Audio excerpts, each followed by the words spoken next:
My stepmom said, "From now on, you don't exist to me or your father." 4 years later, I made her homeless. "From now on, you don't exist to me or your father," my stepmother Selma said on her first night in my house. I immediately looked at my dad to tell her to F off and get out of our house. Instead, he said, "Selma and I talked. We need to focus all our energy on her daughter Candy." "What does that even mean?" I asked. "She's been through a divorce. She needs stability and support. You'll be fine on your own." It was like he was speaking gibberish. "My mom just died. I'm the one that needs the support. You're tough and strong and so independent, Bianca." Selma's voice cut through the air like a knife. "So from now on, you're on your own. That means no asking us for money, rides, or help with school. Nothing. You come to us with a problem, the answer is no. Don't waste your breath." "You can't be serious," I scoffed. "Do I look like I'm joking?" She didn't. "Dad, she's saying you're not allowed to be my father anymore." He sighed. That sigh. The one that meant I was being difficult. "She's not saying that." What else could she possibly be saying? I was standing now, screaming at the top of my lungs. "Don't be dramatic." Selma rolled her eyes. I almost spit in her face.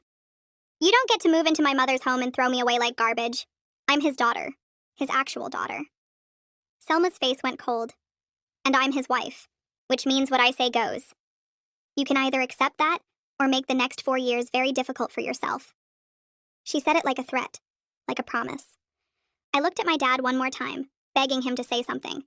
He didn't. "Fine," I said. "I don't need any of you anyway." Selma smiled. Good girl. She didn't know my mom left me $50,000 in a college fund. The day I turned 18, I was walking out of this house and never looking back. I just had to survive until then.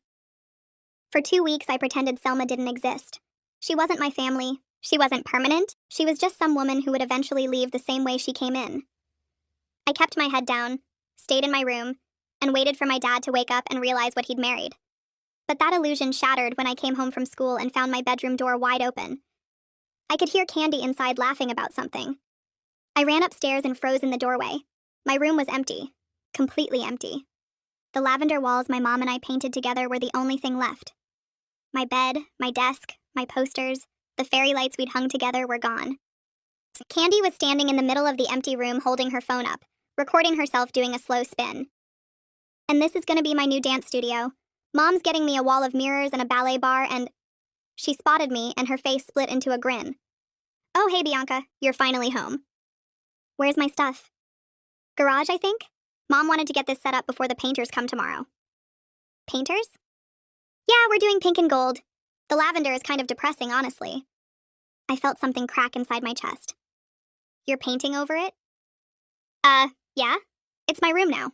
I'm not keeping your weird purple walls." I stood there trying to process what I was seeing. This room where my mom let me stay home from school the day we painted it. Where she got lavender on her nose and didn't notice for an hour, and I never told her because she looked so silly. Where she promised me this would always be my safe place. And now Candy was standing in the middle of it planning her dance studio. Selma named her Candy because she thought she was going to be sweet, but she's so sick and rotten. I shoved past her and ran downstairs. Selma was in the kitchen flipping through a catalog of dance equipment. "You're painting my room? The room my mom and I made together?" Selma didn't even look up. "Candy's room now. She can decorate it however she wants." "You can't just do that. You have no right." "Bianca."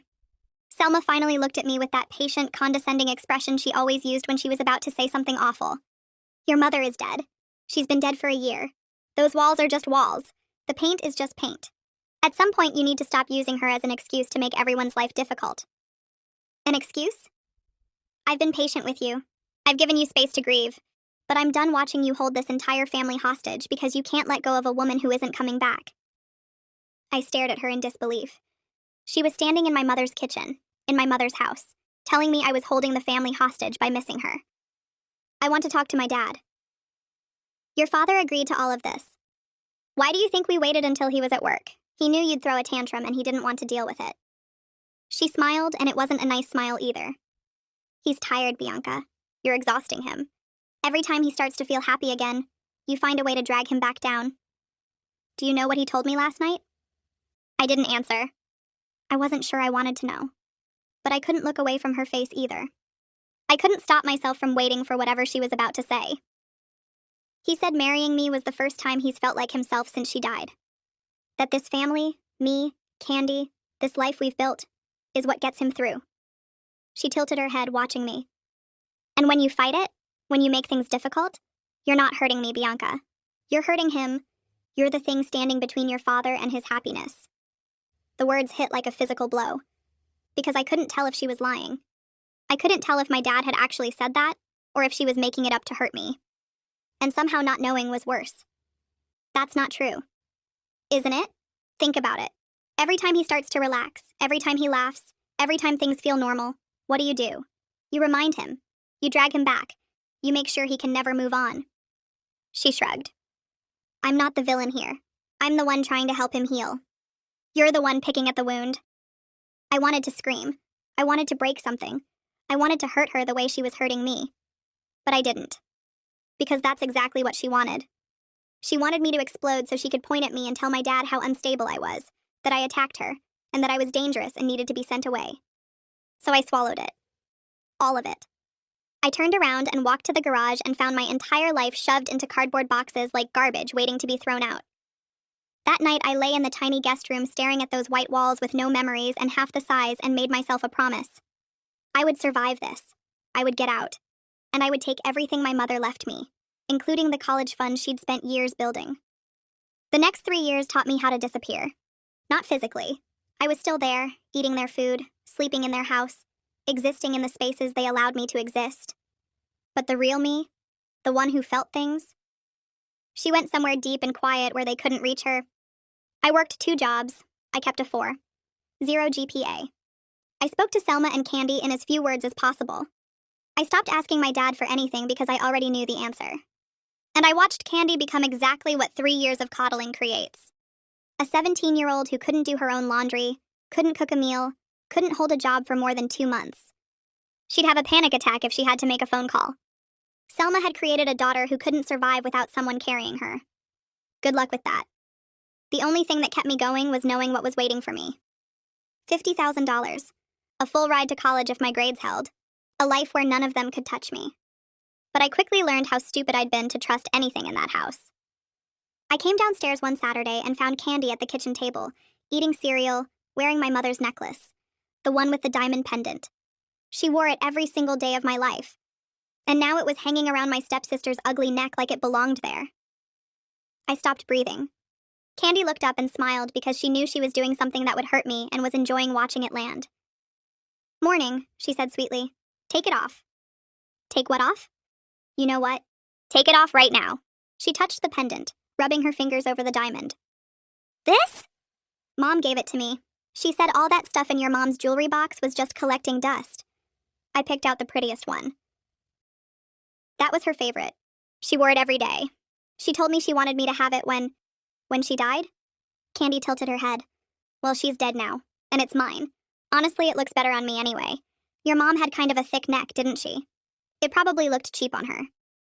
I moved before I could think. I lunged across the kitchen and grabbed the necklace and ripped it off her neck. The chain snapped and Candy screamed like I'd stabbed her, but I didn't care. I was shaking so hard I could barely stand, clutching the broken pendant in my fist. You psycho! Candy shrieked. Mom! Mom, she attacked me! Selma came running in. She saw Candy clutching her neck, saw me holding the necklace, and her face went cold. What did you do? What did I do? Your daughter stole my mother's necklace. You gave her my mother's jewelry like it was yours to give. Everything in this house belongs to the family now. Your mother's things were sitting in a box doing nothing. I decided they should be used. Used? Used? I was screaming and couldn't stop. This is all I have left of her. You've taken everything else. My room, my dad, my entire life. And now you're giving away the only things I have left? Your mother is gone. These things are just objects. They don't bring her back.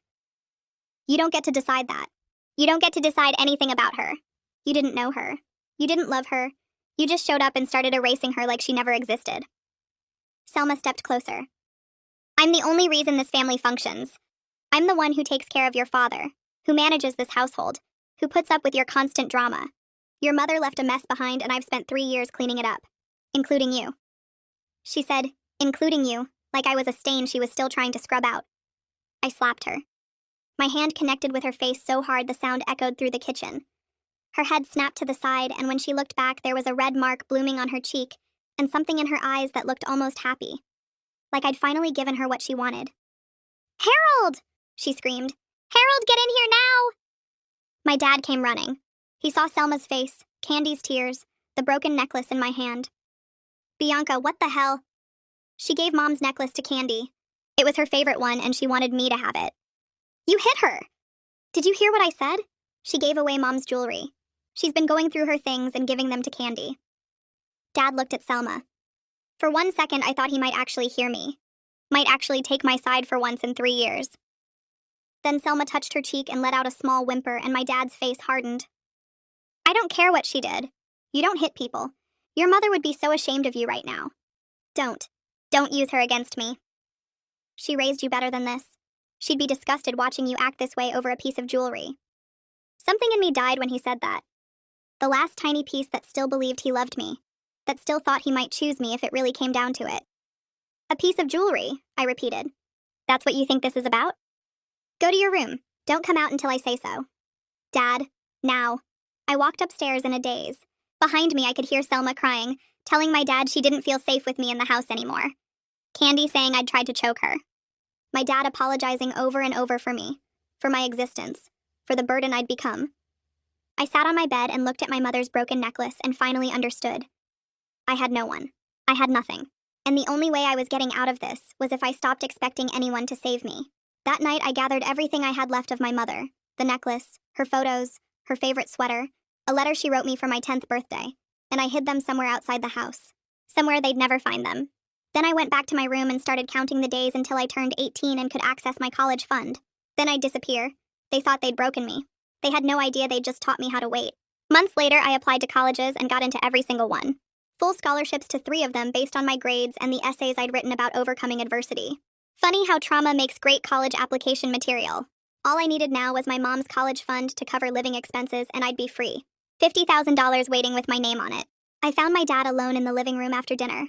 Selma was loading the dishwasher, Candy was on her phone, and I figured it was as good a time as any. "Dad, I need to talk to you about Mom's college fund, the one she set up before she died. I'm going to need access to it for school." The color drained from his face. Everything slowed down. "The fund?" he said. "Right, the fund. She told me there was $50,000. She said it would be in my name when I turned 18.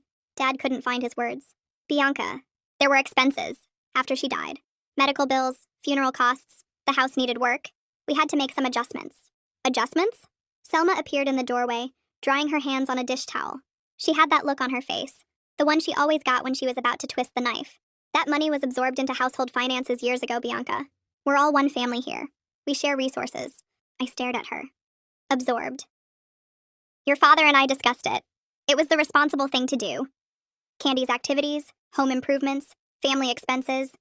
Candy's activities. She has real talent. Those lessons and competitions and coaches cost money. Your mother's fund helped provide those opportunities." I turned to my dad. "You spent my college fund on her dance lessons?" He couldn't meet my eyes. "It wasn't like that. Things got complicated. The money was just sitting there and we needed $50,000. My voice sounded strange, far away. "Money my mother saved for 17 years. Money she told me would be mine. And you spent it on Candy."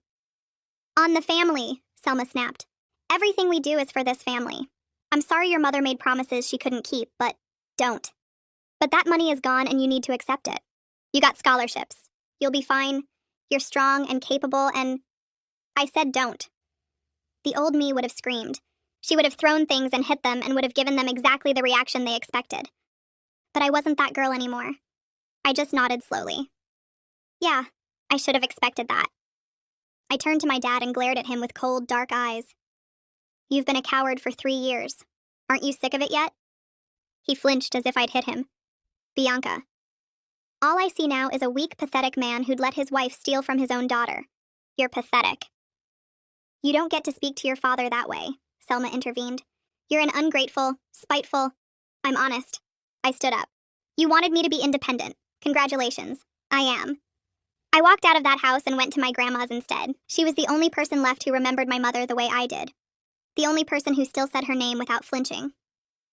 Grandma opened the door before I even knocked. She took one look at my face and stepped aside to let me in. "What happened?" I sat down at her kitchen table, the same table where my mom used to do homework as a kid, and told her everything. Grandma listened without interrupting. When I finished, she shook her head slowly. That man. Your mother knew. She always knew. I looked at her. Knew what? She got up and walked to the cabinet above her refrigerator. She pulled down a folder I'd never seen before, thick with papers, and set it on the table between us. Your mother wasn't stupid, Bianca. She knew exactly who your father was. She knew he was weak. She knew he'd remarry fast after she was gone.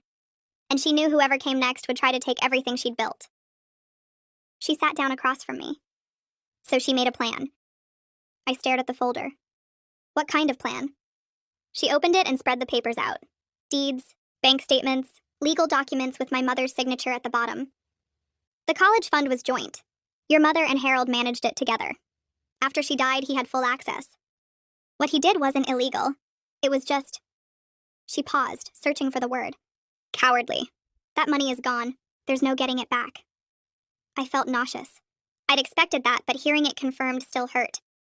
But, Grandma continued, your mother knew something like this might happen, so she protected what she could. She pulled out a document and slid it toward me. The house, Bianca. She put it in your name before she died. I looked at the paper. Looked at my name typed in official font next to words like sole owner and transfer of deed. Looked back at Grandma. What? The house is yours. Has been since your mother passed. Your father has been living there this whole time, either thinking it belongs to him or knowing it doesn't, and hoping you'd never find out. Either way, he has no claim. When you turn 18, you have full legal control. You can let him stay. You can charge rent. You can sell it. You can kick him out. It's yours. I couldn't breathe. The house. My mother's house. The walls I grew up in. The rooms they took from me.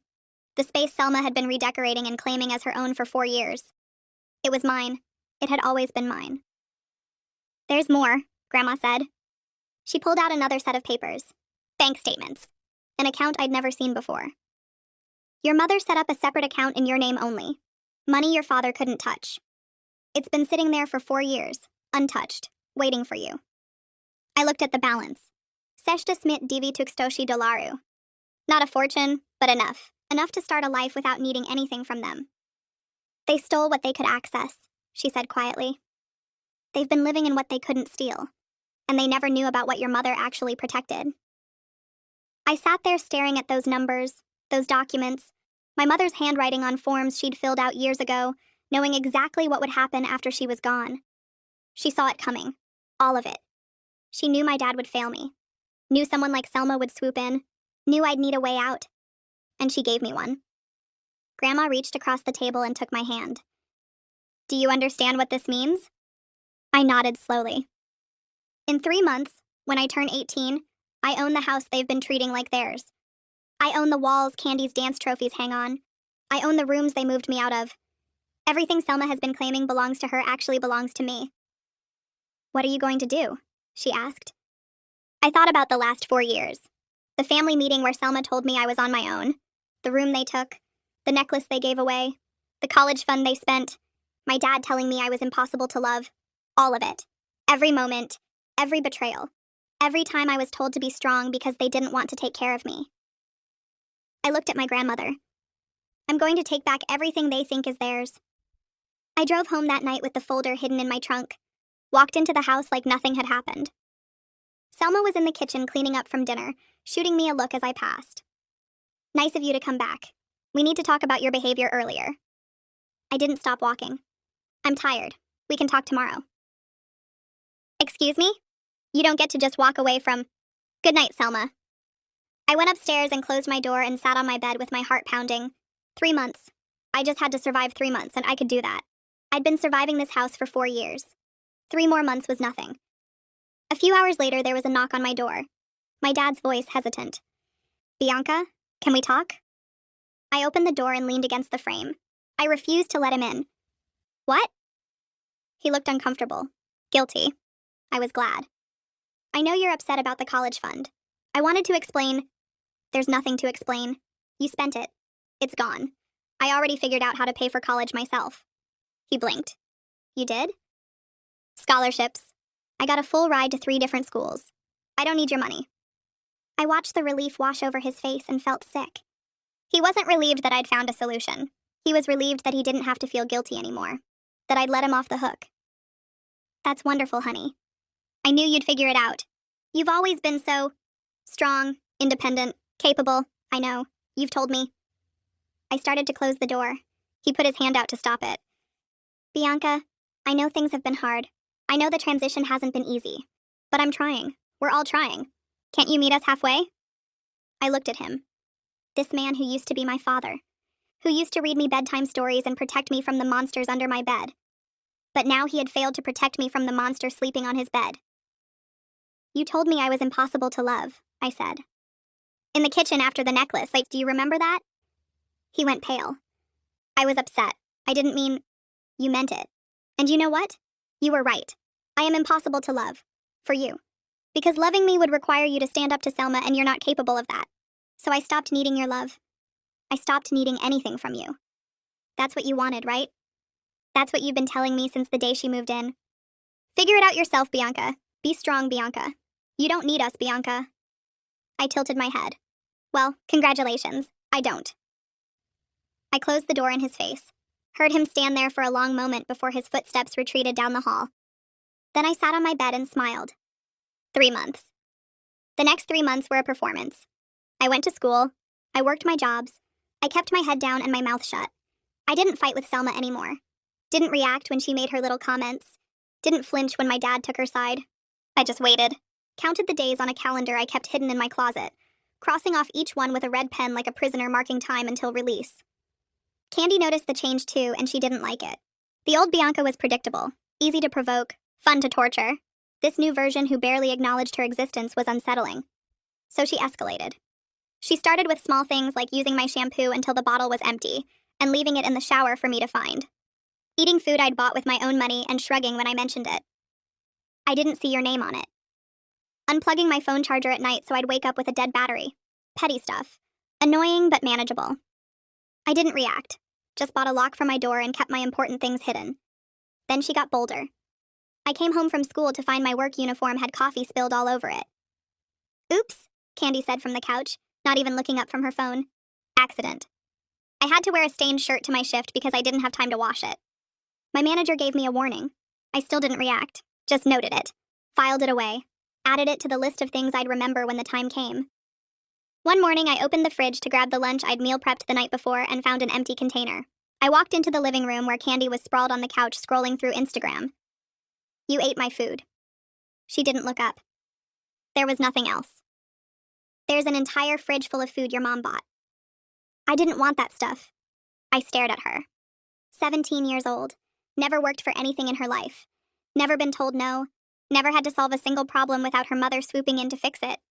And here she was, eating food I'd paid for with money I'd earned at jobs I worked while she sat on her ass and scrolled through pictures of influencers. Something slipped out. Not anger, just an observation.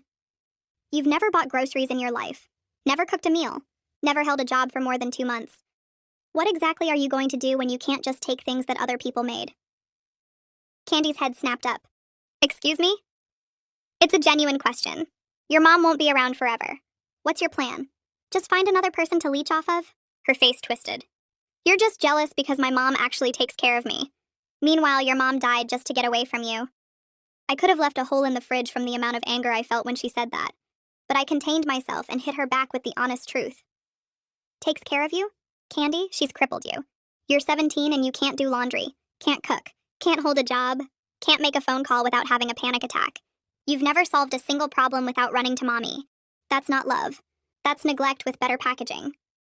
Candy was on her feet now. Shut up. What happens when there's no one left to mooch off of? When there's no one to clean up your messes? You're completely useless without her and you don't even see it. I said shut up. Make me. She stormed off to find Selma. I could hear them in the kitchen, Candy's whiny voice, Selma's sharp responses. I didn't care. Let them talk. In a few months, they were going to have much bigger problems than my opinions. The final month before my birthday, Candy got desperate. She'd turn off the hot water while I was in the shower, throw away my mail and claim it was an accident. Tell Selma I'd called her a bad mother, which I hadn't, but it wasn't a lie either. Selma believed Candy. Selma always believed Candy. One night, I was walking to my room, and Candy stepped into the hallway to block my path with her arms crossed and her usual smug smile. "Say you're sorry for what you said about me." I stopped. "No." "Then you're not getting past." I tilted my head and studied her, really looked at her. This girl who'd spent 4 years making my life miserable because she could. Because her mother encouraged it. Because my father allowed it. She thought she had power over me. She had no idea. "You know what I've realized about you, Candy? You've spent 4 years trying to make me miserable. And it worked sometimes. I'll give you that. But at the end of all of it, I have a job. I have savings. I have a plan. I have a future. What do you have?" Her jaw tightened. "I have a family that actually loves me." "You have a mother who did everything for you so you'd never learn to do anything for yourself. The second she can't carry you anymore, you're going to collapse. And I'm going to be long gone, living my life, not thinking about you at all." I stepped closer to her. "Now move." She didn't move, just stood there glaring at me with her arms still crossed. I waited. Then I said, 3 more months and I'm gone forever. You won't have anyone to torture anymore. What are you going to do then? Develop a personality?" Something flickered across her face. Fear, maybe. The realization that her favorite target was about to disappear, and she had nothing else going on in her life. She stepped aside. I walked past her to my room and closed the door. Then I sat on my bed and smiled. 2 weeks later, I turned 18. There was no party, no cake, no acknowledgement from anyone in the house that it was my birthday. I woke up, went to school, came home. My dad was in his office. Selma was watching TV. Candy was at a friend's house. None of them said a word. I grabbed my bag and my keys. "Going out for dinner with Grandma," I told my dad as I passed his office. He nodded without looking up. "Have fun." He didn't remember what day it was. The year before Mom died, he threw me a surprise party. He invited all my friends and got me a cake shaped like a soccer ball. He told me I was his favorite person in the whole world. Now he couldn't even remember the date. It didn't hurt anymore. I was past hurting. I was just ready. I wasn't going to dinner, though. I was going to a lawyer's office. My lawyer, Lydia, spread documents out on her desk and walked me through everything. The house was mine. Current market value was approximately $450,000. My father had been living there for 4 years without any legal ownership. The separate account my mother set up contained $62,000, all mine, accessible immediately now that I was 18. "What are your options?" Lydia asked. "You can let them stay. You can charge rent. You can sell the property. Or you can evict them. It's your house. Your decision." I didn't hesitate. "I want them out." Lydia nodded and made a note. "I'll draft a formal notice to vacate. Once served, they'll have 30 days to leave the property. You can mail it, use a process server, or deliver it yourself." I thought about it. Thought about Selma's face when she realized what was happening. Thought about my dad's guilt. Thought about Candy's confusion. I wanted to see all of it. "I'll deliver it myself." 3 days later. I waited until everyone was home. It was a normal evening. Selma was in the kitchen making dinner. Candy was on the couch with her phone. My dad was in his office pretending to work. The house smelled like garlic and onions. The TV was playing some reality show Candy liked. Everything was normal. No one knew that everything was about to change. "I need everyone in the living room, now." Selma's frown deepened. "Excuse me?" "Family meeting." I sat down in the armchair. Selma followed me, irritated, and called for my dad. He came out of his office looking confused. Candy didn't move from the couch, but she put her phone down, curious. They gathered around me the same way they had 4 years ago when Selma called her first family meeting. When she'd told me I was on my own. When she'd set the rules that would define the next 4 years of my life. Now it was my turn. "What's this about?" my dad asked. "The house," I said. Selma rolled her eyes. "What about the house?" I reached into my bag and pulled out the envelope, set it on the coffee table between us. "This is a formal notice to vacate. You have 30 days to leave." Silence. Complete silence. I watched their faces cycle through confusion, disbelief, and something else. Something that looked like the beginning of fear. My dad laughed nervously. "What are you talking about?" I looked at him, held his gaze. "The house. This house. It's mine. Mom left it to me before she died. It's been in my name for 4 years. You've been living in my house this whole time." I paused. That ends now. Selma's face went through about 5 different emotions in 3 seconds. Confusion, disbelief, anger, fear, and then something hard and cold. "That's ridiculous." Harold, tell her that's ridiculous. But Dad wasn't saying anything. He'd gone pale, white as a sheet. He was staring at me with his mouth slightly open, and I knew. I'd always suspected, but now I knew for sure. You knew, I said to him. Didn't you, Dad? You knew this whole time. He couldn't meet my eyes, couldn't look at me, couldn't look at Selma. Just sat there frozen like a kid caught stealing. Selma's head snapped toward him. Harold, what is she talking about? He didn't answer. The room went very still. I leaned back in the armchair, crossed my legs, and let them sit in the silence for a moment. Then I smiled. So, let's talk about what happens next. Selma recovered first. She always did. This is insane. You can't just forge some documents and pretend you own a house. Harold, tell her. Tell her this is ridiculous. But Dad still wasn't talking. He was staring at the envelope on the coffee table like it was a bomb about to go off. Selma's voice went sharp. Harold, say something. He opened his mouth, closed it, opened it again. Nothing came out. I watched Selma's face as the realization hit her. 4 years of marriage, 4 years of redecorating this house, hosting dinner parties, calling it her home, building a life in these walls. All of it in a house her husband knew wasn't theirs. She'd been stealing from me for 4 years. But she'd also been played by the man sitting next to her who was too much of a coward to tell her the truth. You knew, she said to him. Her voice was quiet now, dangerous. This whole time, you knew. It was complicated, he managed. Complicated? Complicated? She was on her feet now. You let me move my daughter into this house. You let me spend money on renovations. You let me plan a future here. And you knew it wasn't even yours? I thought maybe she'd never find out. I thought maybe when she turned 18, she'd just let us stay. You thought? Selma's voice cracked. You gambled our entire life on your daughter being too stupid to figure out the truth? I almost laughed, but I kept my face neutral. Let them tear into each other. It was more satisfying than anything I could have said. Candy was looking between everyone, completely lost. Wait, can someone please explain what's happening? What do you mean the house is hers? That doesn't make any sense. It makes perfect sense, I said. Mom knew exactly who Dad was. She knew he'd remarry fast, and whoever came next would try to take everything she built. So she protected what she could. The house went into my name before she died. Your mom has been redecorating my property for 4 years. Candy's face went pale. But where are we supposed to go? That's not my problem. You can't just kick us out. This is our home. No, it's my home. You've been guests. Very rude, very ungrateful guests who ate my food and stole my room and made my life miserable for 4 years. And now your invitation has been revoked. Candy turned to my dad. Dad, do something. You can't let her do this.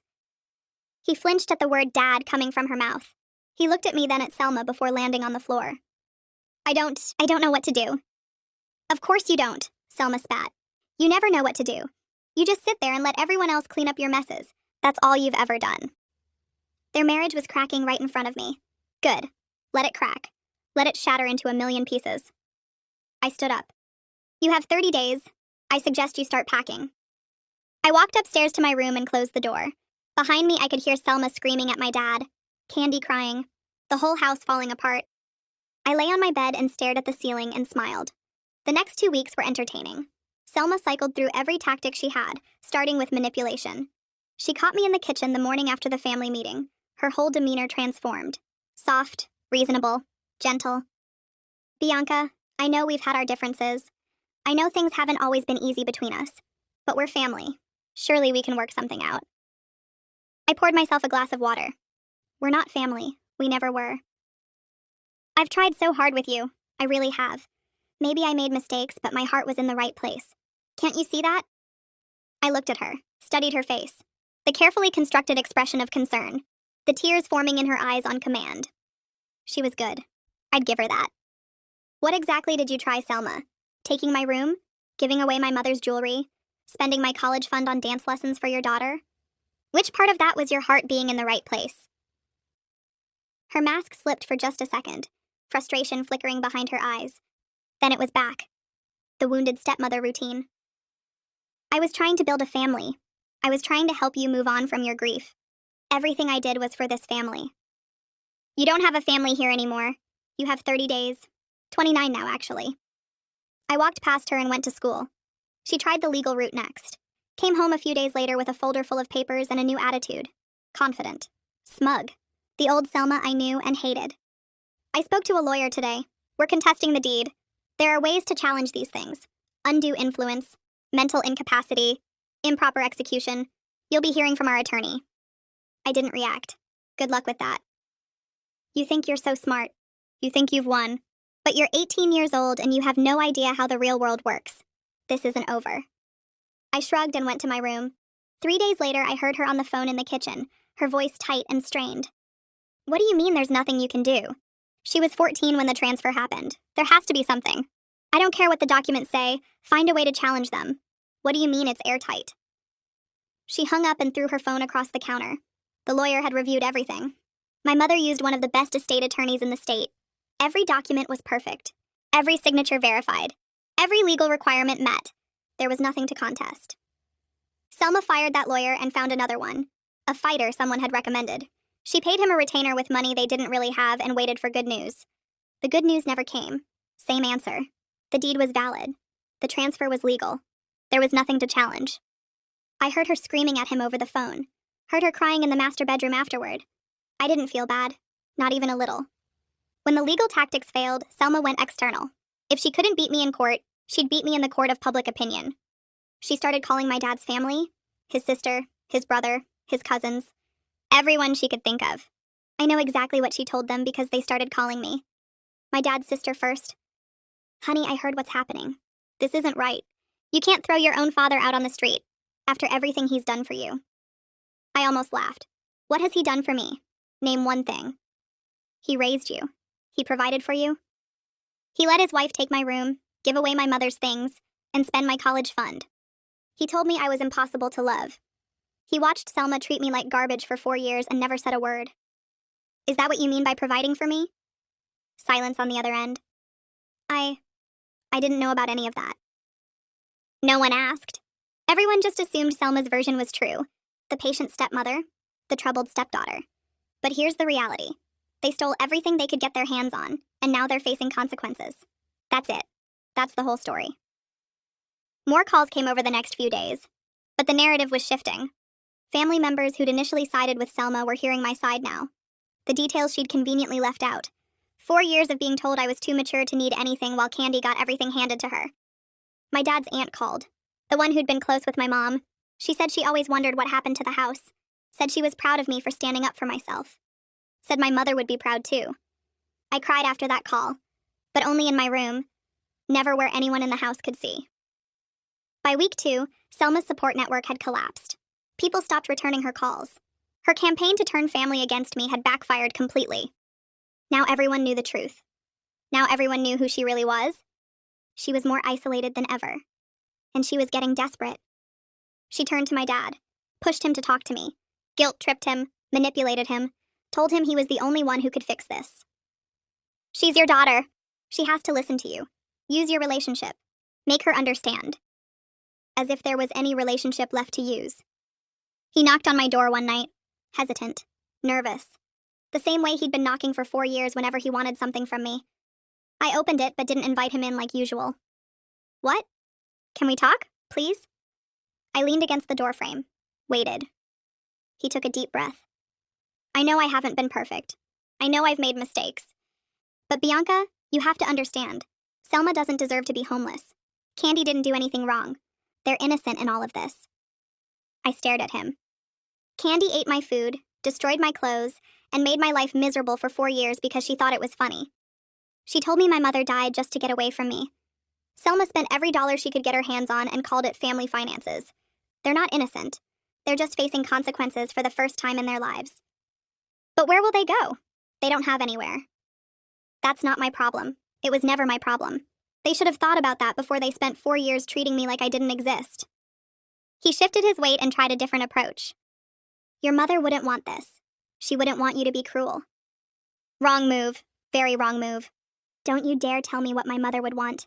You lost that right when you let Selma give away her necklace, when you stood there and told me she'd be ashamed of me for being upset about it. I stepped closer to him. You know what I think? I think Mom saw exactly who you were. I think she knew you'd fail me the second she was gone. That's why she put the house in my name. She was protecting me from you." His face crumpled. "That's not fair." "None of this is fair. But you're the one who made it this way, not me. You had 4 years to be my father. 4 years to choose me even once. You didn't. And now you get to live with that choice." I closed the door. That night I heard him and Selma fighting. Really fighting. Screaming at each other in the master bedroom. Her calling him weak and useless and pathetic. Him yelling that none of this would have happened if she hadn't pushed so hard. If she'd just treated me fairly. If she'd just been a decent person. It was too little too late. But it was still satisfying to hear. By the end of the week, he was sleeping in his office. Week 3. Candy finally broke. She'd been holding it together through sheer denial, convinced that somehow this would all work out. That her mother would fix it. That my dad would fix it. That someone would swoop in and save them the way someone always did. But no one was coming. And it was starting to sink in. I found her in her room surrounded by clothes and boxes, completely overwhelmed. She wasn't packing. She was just standing there. Frozen. "I don't know what to take," she said when she saw me in the doorway. Her voice was small, defeated. "I don't know what to do. When we moved here, Mom handled everything. I just showed up with my suitcase and my room was already set up. I've never had to actually do any of this myself." "You put things in boxes. You load the boxes in a car. You drive to a new place. It's not complicated." "But where are we even going? We can't afford anything." I shrugged. "Sounds like a you problem." "This is your fault. You're ruining our lives." "I'm taking back what's mine. There's a difference." She started crying. Ugly, heaving sobs. "I don't know how to do anything. I don't know how to get a job or find an apartment or pay bills or any of it. Mom always handled everything." I watched her fall apart and felt nothing but cold satisfaction. This was exactly what I'd predicted. Exactly what I'd warned her about. The second her mother couldn't carry her anymore, she'd collapse. And here she was, collapsing. A few days later, Candy knocked softly on my door. When I opened the door, her face was puffy from crying and she looked like she hadn't slept in days. "Please," she said. "Please, Bianca. I know we haven't been. I know I wasn't always nice to you, but I don't have anywhere to go. My mom doesn't have anywhere to go. Can't you just give us more time? Just a few more weeks to figure things out?" "Remember when I told you that you'd collapse the second your mom couldn't carry you anymore?" I said. "This is that moment. Figure it out."